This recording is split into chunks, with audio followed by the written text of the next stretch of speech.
Okay, so a bit about us. We're a software company from Transylvania in Romania.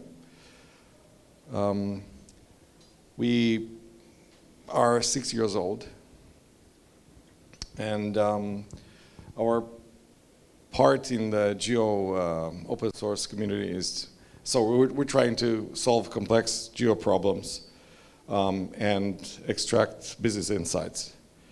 Because this is how I was founded the company. We had some issues we couldn't solve, and we wanted to give our clients solutions that will solve real world problems.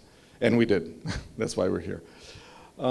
So also the second target for us is to deliver this quickly, flexibly, and with the highest quality. And again, this comes from the history that we had with commercial providers, which are not.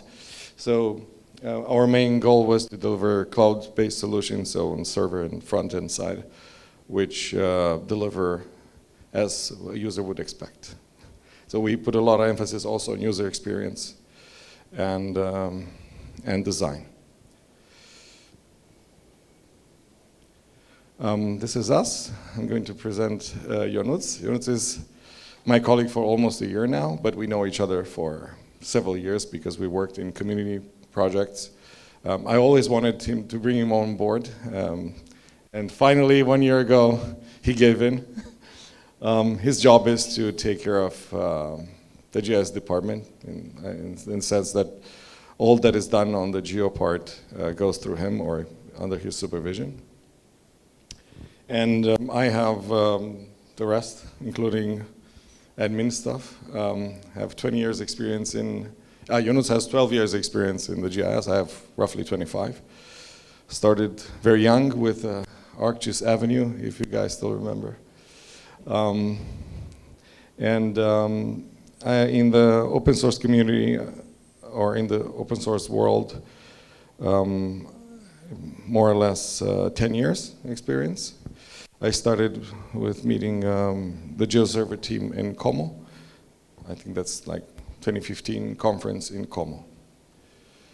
Yeah, so that's about us. Okay, now why we're here and why we wanted to present this. In the process of replacing software that is on the market, which is proprietary software. And the reason why we wanted to replace that is because it was not working, not because it costed money. We started roughly 9 years ago, to replace with a viable solution on Geoserver. And since then, we've been working. And we reached now a place in the development where we think, or where we know that we wanted to have something automated. So the goal, the why for the Geoserver operator that we developed is for three main reasons. One is automation and efficiency. So we're a small company, we cannot afford to have manual work. This is never going to work, so that's why we have simplified management and automated workflows. The second one is the reliability of a system. So we want to be able to track back to see if something broke, revert it. Basically, GitOps. And then scalability and modernization.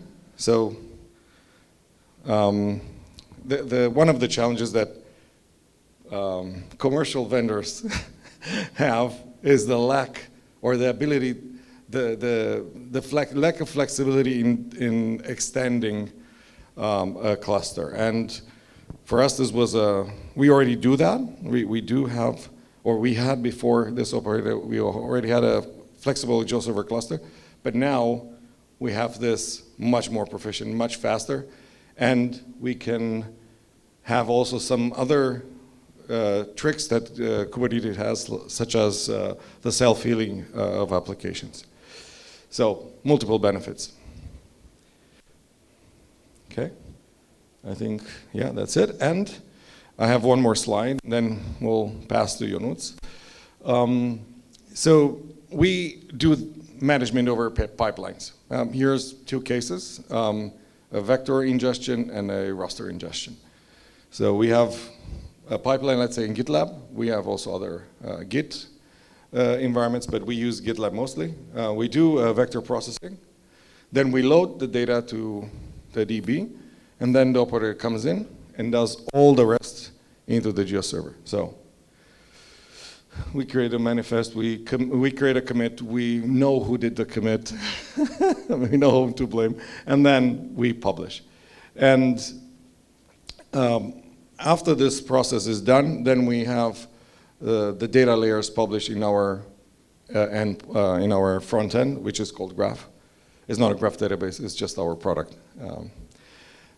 Because this is how mainly we interact with unique users. We interact through a web interface. Then the second one, we use Airflow. So some of you might know Airflow. It's a very powerful tool from, what's the name? Apache, yeah, Apache Airflow. So we do that processing in an Airflow process, and then we transfer this to an S3. It's not the traditional one. We use Wasabi. Not sure if it's interesting for you. It's just an S3 storage, and then we move again with the Geoserver operator and distribute the data layers in our front end. The front end is connected to a backend because we've done this secure.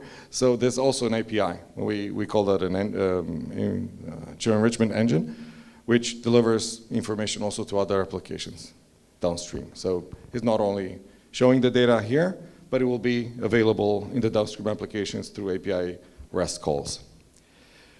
Okay, that's my part. Now I'm going to give Ionut the microphone.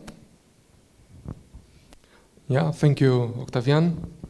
Hello, everybody. So in the following slides, I will guide you through the how, yeah? How we actually built the operator. So we started with the Geoserver Cloud Helm chart by Camp2Camp as our foundation. First, we tackle custom resource definitions. And a quick refresher, a custom resource definition is a Kubernetes API extension. Basically, it gives you the possibility to define Geoserver objects like workspaces, stores, feature types, styles, and so on in a Kubernetes native terms. Then to make these CRDs actually usable, we had to define Helm templates to be able to dynamically generate Kubernetes resource configurations. And to keep things modular, we split our configs into global and object-specific value files. For example, we have a value global YAML file for common settings, and a value workspace file, value stores YAML for specific objects. And yeah, a pro tip, Helm lets you debug and test your templates before pushing the changes to the server. And yeah, I mean, trust me, if Helm debugging were an Olympic sport, I mean, we would have already been medalists by now. So, yeah. Okay, let's take a step back and have a look at the architecture. So inside the Kubernetes cluster, we have the Geoserver operator with the CRDs, we have the Geoserver pods with the Geoserver REST API, we have the Helm templates, which links the operator with Argo CD, and we also integrated Vault and leverage Vault and Kubernetes to securely injects sensitive information into the operator. And outside the cluster, we have the Git repository, which is the single source of truth. Obviously, this is a high-level design, but at least it gives you an idea of how things are connected. The workflow, it's very simple, and it's trigger-based. A user commits to a custom resource definition or to a value file to the Git repository, then it changes, these changes trigger the deployment automation. The operator then reacts to the CRDs. It communicates to the Geoserver via the REST API for create, read, update, or delete resources. It also talks to the Kubernetes API to manage ownership references, to deal with finalizers, and in the end, it reports back the state. Okay, so we have the operator. Now what? Well, we didn't stop there. We wanted also to be able to deploy our application automatically. So, yeah, I present you Argo CD. Argo CD brings GitOps-driven continuous deployment. So anytime you update the Git repo, Argo CD applies the changes automatically. This means that you don't have manual intervention, no downtime, just smooth updates. Okay, that's pretty cool. Basically, this marks the end of the era of endless application restarts. So yeah, a moment of silence for all those kubectl apply or Helm update commands that we kind of left behind. Yeah, of course, there is no journey without bumps on the road. And yeah, because Geoserver Cloud, it's still in its early stages of development, it has some glitches. For example, there is this cache seeding error. Then you have the macOS compatibility. Geoserver Cloud Images isn't ARM ready, so we kind of had to set up our external servers for development. Then you have the object lifecycle synchronization. All the Kubernetes objects and Geoserver objects should remain aligned through their lifecycle. Integration of external resources also comes with its own set of quirks. The Geoserver REST API, which unfortunately it's outdated or maybe incomplete. And also we have the changes that come with version upgrades. For example, with version 1.9, the cache wasn't working in the graphical user interface, so we had to revert back.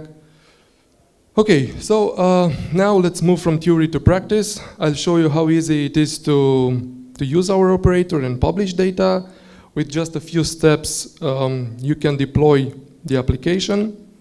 By the end of the demo, we'll have added 4 datasets: Amazon biome states boundary, indigenous lands, Amazon deforestation, and Amazon biome population density. Prepare to forget everything you know about published data to Geoserver. I mean, welcome to Quarticle's way. Cool. So here's our cloud-native web app called Graph. Notice that our datasets aren't there yet, so let's change that. Let's make some magic. In the values workspace YAML file, we'll create workspace. Then we define a store to connect to our PostGIS database, which is configured in a value Geoserver Cloud YAML file, remember, for the modularity.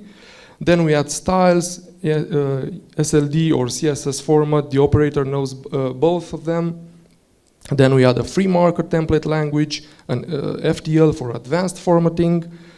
Then we define coverage stores for rasters using coverage store map to link logical keys to Geoserver objects.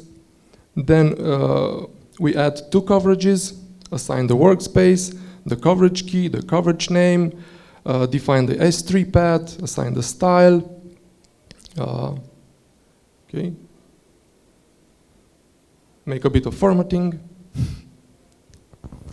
Move then forward to feature types.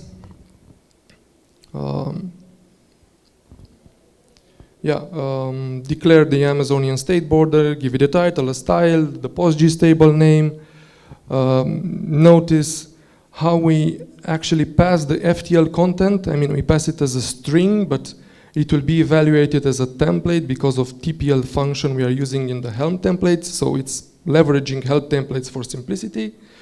Then we make our commit, approve the merge request, and let Argo CD take it from there. Yeah, I don't know if you guys can see, but there are some objects with yellow dots. These are the new objects. The synchronization is okay. And if we switch back to graph, you can see the data sets are available.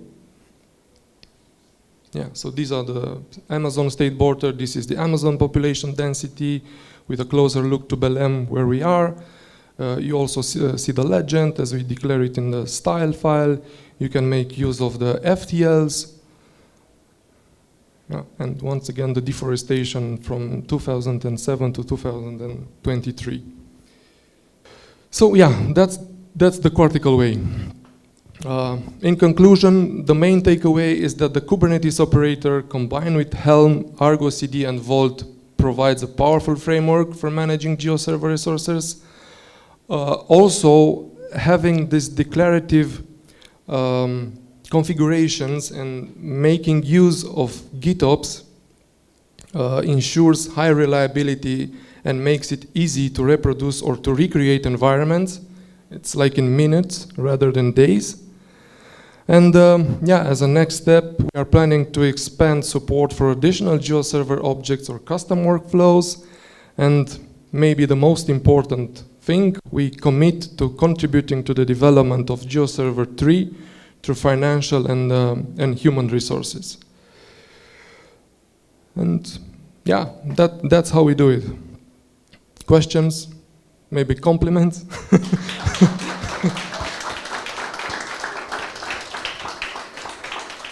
Maybe some challenges of your own? Yeah, thank you.